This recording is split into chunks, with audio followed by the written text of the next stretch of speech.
मुलायम सिंह यादव के निधन के बाद समाजवादी पार्टी में सबसे बड़ी असमंजस ये थी कि मैनपुरी लोकसभा सीट से किसे उपचुनाव लड़ाया जाए। साल 2022 की बात है जब उत्तर प्रदेश की मैनपुरी, रामपुर और आजमगढ़ सीट के लिए उपचुनाव कराए गए। दरअसल अखिलेश ने विधानसभा चुनाव के बाद आजमगढ़ सीट छोड़ दी थी। रामपुर के सांसद आजम खान को सजा हो गई, जिसके चलते उनकी सदस्यता रद्द हो गई थी। मुलायम के निधन के बाद मैनपुरी में उपचुनाव हो रहे थे। अखिलेश ने रामपुर से मोहम्मद आसिम रजा को टिकट दिया, आजमगढ़ से अपने चचेरे भाई धर्मेंद्र यादव को उतारा और सपा की सबसे सेफ सीट से अपनी पत्नी डिंपल यादव को उम्मीदवार बनाया। मुलायम के निधन के बाद इस बात को लेकर चर्चा हो रही थी कि किसे मैनपुरी से चुनाव लड़ाया जाए। राजनीतिक हलचलों के बीच अखिलेश ने अपनी पत्नी के नाम का ऐलान कर दिया।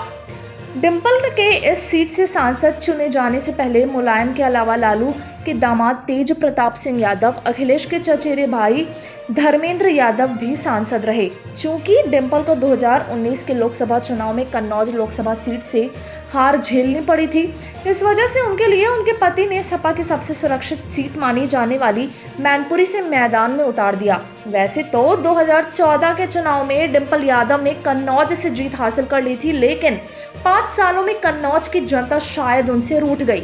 कभी सपा का गढ़ रहे कन्नौज में 2019 में पार्टी को हार झेलनी पड़ी। सवाल यह है कि कहीं मैनपुरी की जनता भी तो डिंपल से 2 सालों में रूठ नहीं गई है ना। इसका फैसला तो कुछ घंटों में हो जाएगा। डिंपल के सामने सबसे बड़ी चुनौती अपने ससुर मुलायम सिंह यादव की विरासत को बचाने की है।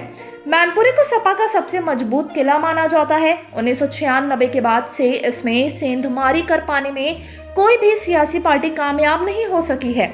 मुलायम की मौत के बाद डिंपल इस सीट से चुनी गई, लेकिन इस बार चुनावी समीकरण थोड़ा सा अलग है। डिंपल के सामने सबसे बड़ी चुनौती ये होगी कि वो इस सीट को जीत सकें, समाजवादी पार्टी का गढ़ बचा सकें, क्योंकि सपा को यदि यहाँ से हार नसीब हुई तो जग हंसाई होनी तय है। मैनपुरी लोकसभा सीट के अंतर्गत कुल 5 विधानसभाएं आती हैं, जिनमें मैनपुरी, भोगांव, किशनी, करहल और जसवंत नगर शामिल है। इसमें से 3 विधानसभाओं पर सपा का कब्जा है, जबकि 2 पर भाजपा ने 2022 में जीत हासिल की थी। मैनपुरी विधानसभा सीट से विधायक जयवीर सिंह इन बार डिंपल यादव के खिलाफ ताल ठोक रहे हैं। देखना होगा कि अब से कुछ ही घंटे बाद आने वाले नतीजों में किसकी लंका लगती है और किसका डंका बजता है।